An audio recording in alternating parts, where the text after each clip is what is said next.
அருமையான நேரத்திலும் நாம் நம்முடைய நாட்டினுடைய ஒரு சுதந்திர தினத்தை கொண்டாடி கொண்டிருக்கிறோம், நினைவு கூர்ந்து கொண்டிருக்கிறோம். 68 ஆண்டுகள் நம்ம அடிமைத்தனத்திலிருந்து மீட்டெடுக்கப்பட்ட பிள்ளைகளாக இந்த சுதந்திர நாட்டிலே ஆண்டவனை வைத்திருக்கிறார். நாம் ஆண்டவரை ஸ்தோத்திரிக்க வேண்டும், நம்முடைய நாட்டுக்காக ஜெபிக்க வேண்டும், நம்முடைய தலைவர்களுக்காக ஜெபிக்க வேண்டும். ஏனென்றால் பவுல் அதான் சொல்கிறாரு, நான் பிரதானமாய் சொல்லுகிற புத்தி என்னவென்றால் நீங்கள் எல்லாருக்காகவும் அதிகாரத்தில் உள்ள எல்லாருக்காகவும் ஜெபம் பண்ணணும்னு ஆண்டவர் சொல்கிறாரு. காலையில் எழும்பி நாம் அதிகாரத்தில் உள்ள எல்லாருக்காக, இந்தியாவுக்காக, உலக நாடுகளுக்காக, தமிழ்நாட்டுக்காக, நம்முடைய ஊழியங்களுக்காக, நம்முடைய தலைவர்களுக்காக ஜெபிப்பது ரொம்ப முக்கியமான ஒரு காரியம்.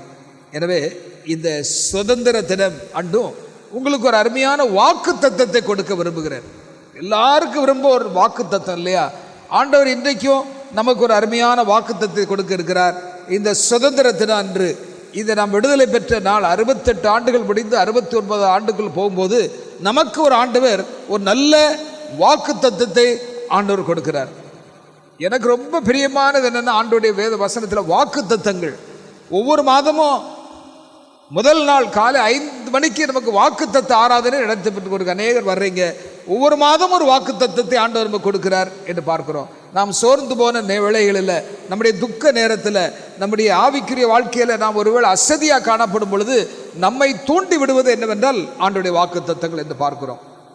எனவே இந்த நேரத்திலும் ஒரு அருமையான வாக்கு தத்தத்தை, இந்த நாளுக்கென்று ஒரு வாக்கு தத்தத்தை நாம் படிக்க இருக்கிறோம். உங்களுடைய நாம் பார்க்க போகிற ஒரு வேத வசனம் என்னவென்றால் எரேமியாவுடைய புஸ்தகம் 39வது அதிகாரம் 18வது வசனம். முதல் பகுதியை மாத்திரம்தான் வாசிக்க போகிறோம், மீதி நமக்கு தேவையில்லை. முதல் பகுதி என்ன வாசிக்க பார்க்கலாம். உன்னை நிச்சயமாக விடுவிப்பேன், ஆண்டவர் சொல்றார். surely I will deliver you, உன்னை நிச்சயமாகவே விடுவிப்பேன் என்று ஆண்டவர் சொல்றார். இந்த அருமையான சுதந்திர தினத்தின் இந்த தெய்வீக ஆராதனையில் நாம் நாட்டுக்காக ஜெபிக்க கடமைப்பட்டிருக்கிறோம், தலைவர்களுக்காக ஜெபிக்க கடமைப்பட்டிருக்கிறோம். ஆண்டவர் நம்ம கொடுக்கிற ஒரு நல்ல வாக்குத்தத்தம் என்னவென்றால், நிச்சயமாக உன்னை நிச்சயமாக விடுவிப்பேன் என்று ஆண்டவர் சொல்றாரு. வாக்குத்தத்தங்கள் எப்படி இருக்குது? ஆம் என்றும் ஆமேன் என்று இருக்கிறத பார்க்கிறோம். வாக்குத்தத்தம் பண்ணினவர் உண்மை உள்ளவர், நிறைவேற்றி தர வல்லமை உள்ளவர் என்று நம்ம வேதத்தில் வாசிக்கிறோம். எனக்கு அருமையான ஆண்டோடைய பிள்ளைகளே, இந்த வாக்குத்தத்தத்தை நாம் வைத்து நாம் சிறிது நேரம் வேதத்தின் ஆதாரமாக கொண்டு நாம் படிக்க இருக்கிறோம், சிந்திக்க இருக்கிறோம். தலை சாய்த்து கவிழ்ந்து நம் ஆண்டோட சமூகத்தில் இந்த ஆராதனை ஆண்டோர் ஆசீர்வதித்தரும்படியாக நாம் ஜெபம் செய்வோம். தூய ஆவியே உமக்கு ஆராதனை, துணையாளரே உமக்கு ஆராதனை. தூய ஆவியே உமக்கு ஆராதனை, துணையாளரே உமக்கு ஆராதனை. வானபிதாவே உமக்கு ஆராதனை, வழிகாட்டியே உமக்கு ஆராதனை. வானபிதாவே உமக்கு ஆராதனை, வழிகாட்டியே உமக்கு ஆராதனை. ஆராதனை ஆராதனை துதி ஆராதனை ஆராதனை. ஆராதனை ஆராதனை துதி ஆராதனை ஆராதனை. காலையிலும் மாலையிலும் ஆராதனை அப்பாவுக்கே. காலையிலும் மாலையிலும் ஆராதனை அப்பாவுக்கே. ஆண்டவரே, எங்களுடைய இந்த எளிமையான ஆராதனை ஏற்றுக்கொள்ள ஆண்டவரே, எங்களோடு கூட பேசும். நிச்சயமாக உன்னை விடுவிப்பேன் என்று வாக்குத்தத்தம் பண்ணியிருக்கிற இந்த வாக்குத்தத்த வசனத்தை நாங்கள் ஆராயும் பொழுது ஞான கருத்துக்களை வெளிப்படுத்த ஆண்டவரே, இயேசு கிறிஸ்துவின் மூலம் மனத்தாழ்மையோடு கெஞ்சி கேட்கிறோம் அன்புள்ள பரமபிதாவே, ஆமென். உன்னை நிச்சயமாகவே விடுவிப்பேன். ஆண்டவர் நம்முடைய நாட்டை அடிமைத்தனத்திலிருந்து விடுவித்தார் என்று நாம் பார்க்கிறோம். நம்முடைய சரித்திர புஸ்தகங்களில் வாசி பார்க்கும் பொழுது அநேக ஆண்டுகள் இந்தியா பிரிட்டிஷ் நாட்டுக்கு அடிமையாக இருந்தது. ஆண்டவர் நமக்கு விடுதலை கொடுத்தார். 1947 வருஷம் ஆகஸ்ட் மாதம் 15ஆம் தேதி ஆண்டவர் விடுதலை கொடுத்தார் என்று பார்க்கிறோம். இன்றைக்கி வேதத்தில் நம்ம பார்க்கும்போது அநேக விதமான விடுதலையை குறித்து நாம் வாசிக்கிறோம். நீங்கள் வேதத்தை வாசிக்கும் போது ஆண்டவர் பல விதங்களில் விடுதலை கொடுக்கிறத நம்ம பார்க்கிறோம். இது நாட்டுக்கு கிடைத்த விடுதலை. இன்னைக்கு நம்ம சில ஆவிக்குரிய விடுதலைகளை குறித்து நாம் பார்க்க இருக்கிறோம். ஆண்டவர் கொடுக்க போகிற நமக்கு ஆயத்தமாக வைத்திருக்கிற சில விடுதலைகளை குறித்து நாம் பார்க்கிறோம். தேவன் விடுவிக்கிறார் அல்லது தேவன் விடுதலை அளிக்கிறார். ஏனென்றால் வாக்குத்தத்தம் என்னவென்றால் நிச்சயமாக உன்னை விடுவிப்பேன் என்பது ஆண்டவருடைய வாக்குத்தத்தம். ஒருபோது ஆண்டவருடைய வாக்குத்தத்தங்கள் மாறி போவதில்லை. வானமும் பூமியும் ஒளிந்து போனாலும் ஆண்டவருடைய வசனங்களிலே எதுவும் மாறி போகாது, ஒளிந்து போகாது என்பதை நாம் படித்திருக்கிறோம். எனவே நமக்கு ஆராய போகிற தியானிக்க போகிற ஒரு தலைப்பு என்னவென்றால் தேவன் விடுதலை அளிக்கிறார். எப்படியெல்லாம் ஆண்டவர் விடுதலை அளித்தார் என்று நீங்க பார்க்கும்போது ஆண்டவர் விடுவித்தார். நோவாவையும் அவனுடைய குடும்பத்தையும் ஜல பிரளயத்திலிருந்து ஆண்டவர் விடுவித்தார் என்று வாசிக்கிறோம். லோத்துவை விடுவித்தார். பயங்கரமான அழிவிலிருந்து சோதமிலிருந்து ஆண்டவர் விடுவித்தார் என்று பார்க்கிறோம். இஸ்ரவேல் புத்திரரை எகிப்திலிருந்து ஆண்டவர் விடுவித்தார். யாக்கோபை ஏசாவின் கையிலிருந்து ஆண்டவர் விடுவித்தார். தாவீதை சவுலின் கையிலிருந்து அவனுடைய தந்திரங்களிலிருந்து ஆண்டவர் விடுவித்தார். யூதர்களை எஸ்தர் காலத்தில் மரணத்திலிருந்து ஆண்டவர் உயிர் விடுவித்தார். சாத்ராக், மேஷாக், ஆபேத்நேகோ என்பவர்களை ஆண்டவர் அக்கினி சோலையிலிருந்து விடுவித்தார். தானியேலை சிங்க கெபியிலிருந்து ஆண்டவர் விடுவித்தார். நான் அடுக்கிக் கொண்டே போகலாம். எலியாவை ஏசபேலின் சதி திட்டங்கள் இருந்து விடுவித்தார். யோபுவை உபத்திரவங்களிலிருந்து ஆண்டவர் விடுவித்தார். யூதர்களை பாபிலோனின் சிறையிருப்பிலிருந்து ஆண்டவர் விடுவித்தார். விடுதலை ஆதியாமத்திலிருந்து வெளிப்படுத்த விசேஷம் வரை வாசி பார்க்கும்போது ஆண்டவருடைய விடுதலை எப்படியெல்லாம் ஆண்டவர் தம்முடைய பிள்ளைகளை விடுவித்தார். அடிமைத்தனத்திலிருந்து ஆண்டவர் எப்படி விடுவித்தார், சத்துருக்களின் கைகளிலிருந்து ஆண்டவர் எப்படி விடுவித்தார், உபத்திரவங்களிலிருந்து ஆண்டவர் எப்படி விடுவித்தார், பிசாசின் பிடியிலிருந்து ஆண்டவர் எப்படி விடுவித்தார் என்றதெல்லாம் நாம் சொல்லிக்கொண்டே வரலாம். புதிய ஏற்பாட்டு பக்கங்களை திருப்பி வாசிக்கும் பொழுதும் இயேசுவானவர் எப்படியெல்லாம் விடுவித்தார் என்று வாசிக்கிறோம். வியாதியிலிருந்து விடுதலை கொடுத்தார், பிசாசின் கட்டுகளிலிருந்து விடுதலை கொடுத்தார். அவர்களுக்கு அநேக காரியங்கள் குறைவுகள் எல்லாம் நிறைவாக்கும்படியாக அந்த குறைவிலிருந்து விடுதலை கொடுத்தார் என்று நாம் பார்க்கிறோம். பேதுருவை பார்க்கும்போது சிறைச்சாலையிலிருந்து விடுதலை என்று வாசிக்கிறோம். பவுலும் சீலாவுக்கும் அந்த ராத்திரியிலே அந்த இருட்டு நேரத்தில் சிறைச்சாலை கதவுகள் திறந்தன, அங்கு விடுதலை அடைந்தார்கள் என்று பார்க்கிறோம். எனக்கு அருமையான ஆண்டோட பிள்ளைகளே, நம்முடைய ஆண்டவர் விடுதலை கொடுக்கிற ஆண்டவர், God who delivers என்பதை நாம் மறந்துவிடக்கூடாது. அதான் முக்கியமான ஒரு காரியம். நம்முடைய தலைப்பு என்னவென்றால் we have a mighty God. நமக்கு ஒரு வல்லமையான தேவன் இருக்கிறார். அவர் எப்படிப்பட்டவர் என்றால் விடுதலை கொடுக்கிறவர். ஒரு வாக்குத்தத்தம் பண்ணி இருக்கிறார், உன்னை நிச்சயமா விடுவிப்பேன் அப்படின்னு ஆண்டவர் சொல்லி இருக்கிறார் இல்லையா? ஆண்டோடைய வாக்குத்தத்தத்தை, இந்த வாக்குத்தத்தத்தை இங்கே பிடித்து ஜெபம் பண்ணுங்க. உங்களுடைய வாழ்க்கையில் ஒருவேளை பலவிதமான பாவ அடிமைத்தனத்தில் இருக்கலாம், இன்னும் ஒரு உபத்திரவமாகி அடிமைத்தனத்தில் இருக்கலாம், பிசாசின் அடிமைத்தனத்தில் இருக்கிறான், உலகமாகிய உலகத்துக்கு அடிமையா இருக்கலாம், சாத்தானுக்கு அடிமையா இருக்கலாம். இன்னைக்கு ஆண்டவர் சொல்றாரு உன்னை நிச்சயமா விடுவிப்பேன் அப்படிங்கிறாரு. உன்னை விடுவிப்பேன்னு கூட சொல்லல, ஆண்டவர் சொல்ற நிச்சயமா. அப்படின்னா என்ன அர்த்தம்? ஆண்டவர் அதே இடத்துல வேதத்தில் வாசிக்கிறோம், மெய்யாகவே மெய்யாகவே உனக்கு சொல்றேன் ஆண்டவர் சொல்றார். கிறிஸ்துவானவர் சொல்லி இருக்கிறார் இல்லையா? அதை எம்பசைஸ் பண்ணி அதை ரொம்ப அவர் அதை ஃபேமா உறுதியா சொல்றதை நான் பார்க்கிறோம். உன்னை விடுவிப்பேன்னு சொல்லல, எப்படி சொல்றாரு? உன்னை நிச்சயமாக விடுவிப்பேன். சரி, ஆண்டவர் நம்ம எதில் இருந்தெல்லாம் விடுவிக்கிறார் அப்படின்னு பார்க்கும்போது, முதலாவதாக ஆண்டவர் எதிலிருந்து விடுவிக்கிறார்? இக்கட்டிலிருந்து விடுவிக்கிறார். சத்தமா நம்ம இந்த வசனத்தை வாசிக்க போறோம். நம்ம வாசிக்கலாமா? ஆண்டவர் முதலாவது நமக்கு கொடுக்கிற பெரிய விடுதலை ஏனென்றால் ஆண்டவர் சொல்றாரு உன்னை நிச்சயமா விடுவிப்பேன் நான் ஆண்டவர் சொல்றாரு இல்லையா? அவர் நம்ம கொடுக்கிற ஒரு பெரிய விடுதலை. முதலாவது விடுதலை வாசிக்க பார்க்கலாம். மனுஷர் செய்யும் இடுக்கத்திற்கு என்னை விலைக்கு விடுவித்தரலும். இக்கட்டிலிருந்து நமக்கு விடுதலை என்று பார்க்கிறோம். மனுஷனோடு செய்கிற பலவிதமான சோதனைகளிலிருந்து, மனுஷனுடைய இடுக்கத்துக்கு ஆண்டவர் நம்மை விடுதலை ஆக்குகிறார் என்று பார்க்கிறோம். சங்கீதத்தில் வாசிக்கிறோம். இன்னொரு சங்கீதத்தில் 34வது சங்கீதம் 17வது வசனத்தில் நம்ம வாசிக்கிறோம். என்ன வாசிக்கிறோம்? நீதிமான்கள் கூப்பிடும் போது கர்த்தர் கேட்டு அவருடைய எல்லா உபத்திரங்களுக்கும் நீங்களாக்கி விடுவிக்கிறார். அவர் God is a God of deliverance.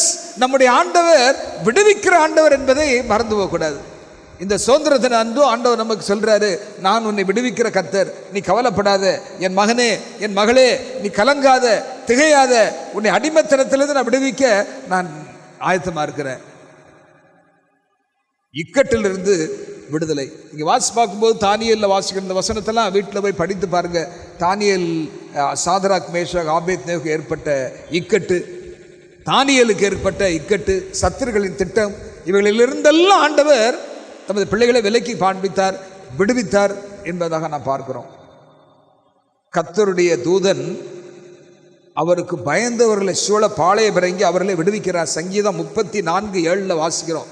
கர்த்தருடைய தூதன் அவர்களுக்கு பயந்தவர்களை சூழ பாளையம் இறங்கி அவர்களை விடுவிக்கிறார்.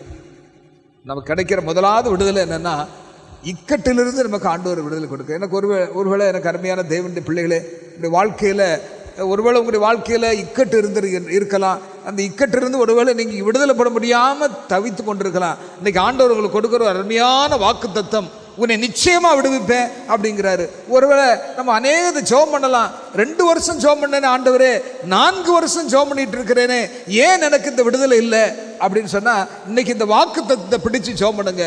இன்னையிலிருந்து ஜெபம் பண்ணுங்க. எந்த அடிமைத்தனத்தில் இருந்தாலும், எந்த இக்கட்டில் இருந்தாலும், எந்த நிந்தை அவமானத்திற்கு இருந்தாலும் ஆண்டவர் நம்மை விடுவிக்க அவர் சித்தமுள்ளவராக இருக்கிறார், அவர் வல்லவராக இருக்கிறார் என்று நாம் பார்க்கிறோம். சரி, 2வதாக பார்க்கும்போது என்ன விடுதலை? வாசிக்க பார்க்கலாம். ஆமா, 2வது என்ன விடுதலை? சத்துருக்களின் கையிலிருந்து நம்மை ஆண்டவர் விடுவிக்கிறார். வசனத்தை வாசிக்கலாமா? எல்லாரும் சேர்ந்து படிக்கலாம். சத்தமா படிக்கணும். நம்முடைய சத்தம் வெளியே போய் கேட்கணும். அப்படிங்க பார்க்கலாம். நம்முடைய சத்துருக்களின் கையிலிருந்து நம்மை விடுதலை பண்ணுகிறவரை துதியுங்கள். சத்துருக்களின் கையில் இருந்து நம்மை விடுதலை பண்ணினவரை துதியுங்கள் என்று வாசிக்கிறோம். இதை நீங்க நல்லா அறிந்து கொள்ள வேண்டும் என்றால் 124 சங்கீதத்தை வாசி பார்க்கணும். அவ்வளவு வாசி பார்த்தீங்கன்னா உங்களுக்கு தெரியும். 124 சங்கீதத்தை திருப்பி எப்படியெல்லாம் சத்துருக்களின் கைக்கு ஆண்டவர் விடுவிக்கிறார் என்பதை தாவீது ஒரு நல்ல அருமையான படம் பிடித்து காண்பிக்கிறார். என்ன வசனம்? முதலாவது வசனம் என்ன சொல்லுது? வாசிங்க பார்க்கலாம். மனுஷன் நமக்கு விரோதமா எழும்பும் போது கர்த்தர் நமது பக்கத்தில் இராவிட்டால், அடுத்த வசனம் பாருங்க, கர்த்தர் தாமே நமது பக்கத்தில் இராவிட்டால் அவர்கள் கோபப்படுகையில், ஆமா மனுஷர். அப்புறம் வாசிங்க, அடுத்த வசனம் வாசிங்க.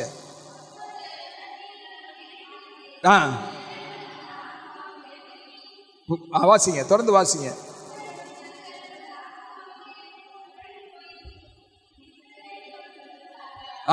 அப்புறம்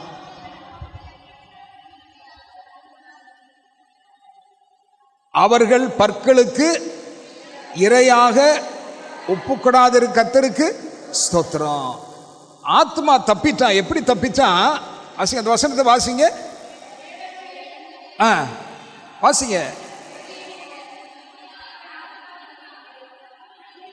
கண்ணி தெரித்தது நாம் தப்பினோம். ஒரு செகண்ட்ல ஆண்டவர் நம்ம தப்பிக்க வல்லவராக இருக்கிறாராம்.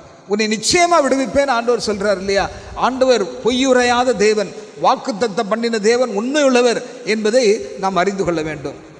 ஆண்டவர் சொல்றாரு, உன்னை சத்துரு கையிலிருந்து நான் விடுதலை பண்ணுவேன் அப்படின்னு சொல்றாரு. எரேமியா 15வது அதிகாரம் 21வது வசனத்தை பார்க்கும்போது, நான் உன்னை பொல்லாதவருடைய கைக்கு தப்புவித்து உன்னை பலவந்தரின் கைக்கு நீங்களாக்கி விடுவிப்பேன் ஆண்டவர் சொல்றார்.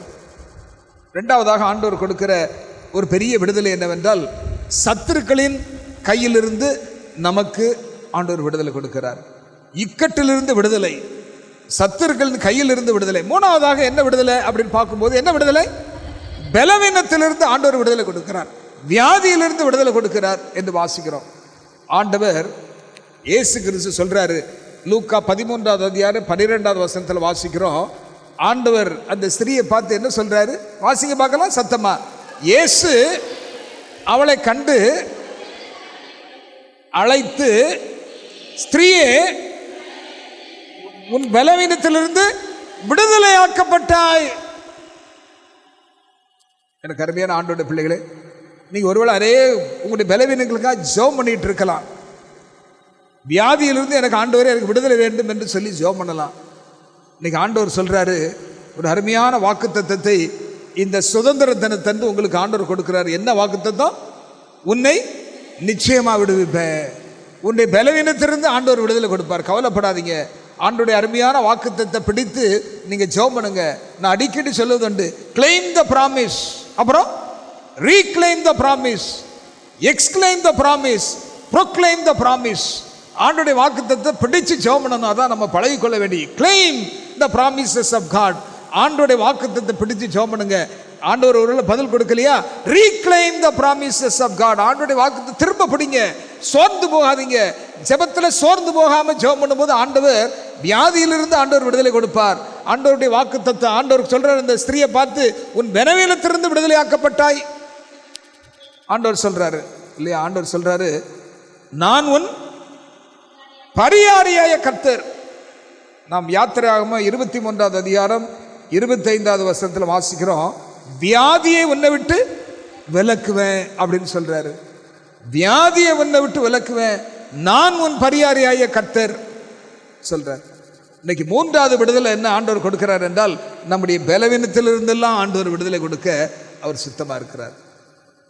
அவர் உன் அக்கிரமங்களை எல்லாம் மன்னித்து உன் நோய்களை எல்லாம் குணமாக்கி அப்படின்னு வாசிக்கிறோம் அல்லவா? நம்முடைய அக்கிரமங்களை எல்லாம் மன்னிக்கிறது மாத்திரமல்ல, நம்முடைய நோயிலிருந்து விடுதலை கொடுக்க ஆண்டவர் சித்தம் உள்ளவராக இருக்கிறார். எனக்கு அருமையான ஆண்டோட பிள்ளைகளே, வாக்குத்தத்தை பிடிப்பு. ஆண்டவரே நீ சொல்லி இருக்கிறீர். நம்ம ஜெபத்தில் அடிக்கடி இந்த வாக்குத்தத்தங்களை பிடித்து சொல்லணும். ஆண்டவரே நீ இப்படி சொல்லி இருக்கிற, ஆண்டவரே இது எனக்கு நிறைவேற்றி தாரும் அப்படி நீங்க ஜெபம் பண்ணுங்க. நிச்சயமா ஆண்டவர் வாக்குத்தத்தை பண்ணின தேவன் வாக்குத்தத்தத்தினுடைய ஆசீர்வாதத்தை உங்களுக்கு தருவார். இன்னைக்கு வாக்குத்தத்தம் நம்ம எல்லாரும் பிடித்து ஜெபிக்க போகிற இந்த சுதந்திர தினத்திலிருந்து பிடித்து ஜெபிக்க போகிற வாக்குத்தத்தம், உன்னை நிச்சயமா விடுவிப்பேன் சொல்லி இருக்கிற ஆண்டவரே எனக்கு இந்த இதிலிருந்து விடுதலை கொடும், இந்த பாவத்திலிருந்து விடுதலை கொடும், இந்த வியாதியிலிருந்து விடுதலை கொடும், சத்துருக்களின் கையிலிருந்து எனக்கு விடுதலை கொடும். நீங்க ஜெபம் பண்ணுங்க. நிச்சயமா ஆண்டவர் உங்களுடைய ஜெபத்தை கேட்பார். 4வதாக எதிலிருந்து விடுதலை? எதிலிருந்து? இருளின் அந்தகாரத்திலிருந்து நமக்கு விடுதலை கொடுக்கிறத பார்க்கிறோம். வசனத்தை வாசிக்கும் போது, இருளின் அந்தகாரத்திலிருந்து நம்மை விடுதலையாக்கி என்று வாசிக்கிறோம். பவுல் சொல்றாரு, நீங்க 1 பேதுரு 2வது அதிகாரத்தில் 9வது 10வது வசனத்தை வாசிக்கும் போது அவர் சொல்றாரு, முன்ன நீங்க எங்க இருந்தீங்க? அந்தகாரத்தில் இருந்தீங்க. இப்ப எங்க வந்திருக்கிறீங்க? ஒளி இடத்துல வந்திருக்கிறீங்க அப்படின்னு சொல்றாரு. முன்ன நீங்க ஆண்டோடைய பிள்ளைகளா இல்லை, இப்ப நீங்க எப்படி இருக்கிறீங்க? ஆண்டோடைய பிள்ளைகளா இருக்கிறீங்க. எனக்கு அருமையான ஆண்டோட பிள்ளைகளே, ஆண்டவர் நம்ம கொடுக்கிற 4வது விடுதலை என்னவென்றால், இருளின் அந்த காலத்திலிருந்து விடுதலை. இன்னைக்கு நம்ம எல்லாரையும் ஆண்டவர் விடுதலை பண்ணி இருக்கிறாரு. நம்ம எங்கெங்கெல்லாமோ இருந்தோம், எந்தெந்த ஊரில் பிறந்தோம், எந்த குடும்பங்களில் இருந்தோம், எந்தெந்த காரியங்கள் நம்ம அடிமைப்பட்டிருந்தோம் நமக்கு தெரியும். ஆண்டவர் உங்களையும் என்னையும் எங்கேயோ இருந்து பிரித்து எடுத்து அந்த அந்தகாரத்திலிருந்து விடுதலையாக்கி இந்த ஆச்சரியமான ஒளியில் வைத்திருக்கிறார் என்று பார்க்கிறோம். ஒருவேளை இன்னும் நாம் அந்தகாரத்தில் இருப்போம் என்றால் ஆண்டவரத்தில் ஜெபம் பண்ணுங்க. ஆண்டவரே இன்னும் எனக்கு இந்த அருமையான சத்தியத்தை கை கொள்ள முடியல, ஆண்டவரே எனக்கு பலவிதமான தடைகள் இருக்கிறது, எனக்கு அதிலிருந்து விடுதலை கொடுத்துள்ளும். இந்த ஆச்சரியமான ஒளிக்கு நான் முழுவதுமாக வருவதற்கு எனக்கு விடுதலை தாரும் அப்படின்னு ஜெபம் பண்ணுங்க. இன்னும் இந்த சத்தியத்தில் உறுதியாக இருக்க எனக்கு விடுதலை தாரும். என்னை சுற்றி இருக்கிற இந்த அந்தகார சக்திகள் அல்லது அந்தகார இருள் என்னை விட்டு அகன்று போக முடியாது, எனக்கு விடுதலை தாரும், கிருபை செய்யும் அப்படின்னு நம்ம ஜெபம் பண்ணும்போது ஆண்டவர் நமக்கு விடுதலை கொடுக்கிறார். இருளின் அந்தகாரத்திலிருந்து நம்மை விடுதலையாக்கி என்று சொல்லும் பொழுது அநேக விதமான பயங்களிலிருந்து ஆண்டவர் விடுதலை ஆக்குகிறார் என்று நாம் பார்க்கிறோம். வேற ஆண்டவர் எப்படி விடுதலை கொடுக்கிறார் அப்படின்னா, நம்முடைய மீறுதலிலிருந்து. என்ன வசனம் என்ன சொல்லுது? வாசிக்க பார்க்கல, எல்லாரும் சத்தமா படிங்க. என் மீறுதல்கள் எல்லாவற்றிலும் இருந்து என்னை விடுதலையாக்கும். மீறுதல் எல்லாத்திலிருந்து விடுதலையாக்கும் அப்படின்னு சொல்லுது. நம்ம எத்தனை தடவை மீறி இருக்கிறோம் இல்லையா? பாவம்னா என்ன? நியாயப்பிரமாணத்தை மீறுகிறது தான் பாவம். எத்தனை தடவை மீறி இருக்கோம் இல்லையா? எத்தனை தடவை மீறி இருக்கோம் நியாயப்பிரமாணத்தை? யோசிச்சு பாருங்க. மீறுதலிருந்து ஆண்டவர் விடுதலை கொடுக்கிறார். ஏன் தெரியுமா? 53வது அதிகாரம் ஏசாயால வாசிக்கிறோம், நம்முடைய மீறுதல் எல்லாம் அவர் காயப்பட்டார். நம்முடைய மீறுதல் நிமித்தம் அவர் காயப்பட்டு உங்களுக்கும் எனக்கும் நம்முடைய மீறுதலிருந்தெல்லாம் ஆண்டவர் விடுதலை, பாவத்திலிருந்து ஆண்டவர் விடுதலை கொடுக்கிறார் என்பதை மறந்துடாதீங்க. ஆண்டவர்கிட்ட கேளுங்க, ஆண்டவரே இந்த பாவத்திலிருந்து எனக்கு விடுதலை வேணும், என் பாவ கட்டிலிருந்து என்னால் வெளிவர முடியல, எனக்கு விடுதலை தாரும் என்று சொல்லும் பொழுது ஆண்டவர் சொல்கிறாரு, நிச்சயமாகவே நான் உன்னை விடுவிப்பேன் என்று ஆண்டவர் சொல்கிறாரு. மீறுதலிலிருந்து விடுதலை கொடுக்கிற ஆண்டவர். ஆறாவதாக எதிலிருந்து விடுதலை? மரண பயத்திலிருந்து விடுதலை. இந்த மரண பயம் எங்க எப்போல்லாம் இருக்குது? அந்த வசனத்தில் அங்கு பவுல் எழுதுறாரு, எபிரேயர் 2வது அதிகாரம் 15வது வசனத்தில் அவர் என்ன எழுதுறாரு? ஜீவகாலம் எல்லாம் மரண பயத்தினாலே அடிமைப்பட்டவர்களாக இருக்கிறோம் இல்லையா? ஜீவகாலம் எல்லாம் மரண பயத்திற்குள்ளே அடிமைப்பட்டவர்களாக நம்ம எல்லாரும் விடுதலை பண்ணுவதற்காக அப்படி பார்க்கிறோம். மரண பயத்திலிருந்து விடுதலை. இன்னைக்கு உலகத்தில் பலவிதமான பயங்கள் இருக்கிறத பார்க்கிறோம். ஃபோபியோ ஆங்கிலத்தில் சொல்லுவோம். பலவிதமான பயங்கள். சிலவங்களுக்கு தண்ணீரை பார்த்தாலே பயம், சிலவங்களுக்கு நெருப்பை பார்த்தாலே பயம், சிலவங்களுக்கு ஆழத்தை பார்த்தா பயம், சிலவங்களுக்கு உயரத்தை பார்த்தா பயம், சிலவங்களுக்கு இருட்டை பார்த்தா பயம். இருட்டில் போக மாட்டாங்க, இருட்டை பார்த்தா பயம்.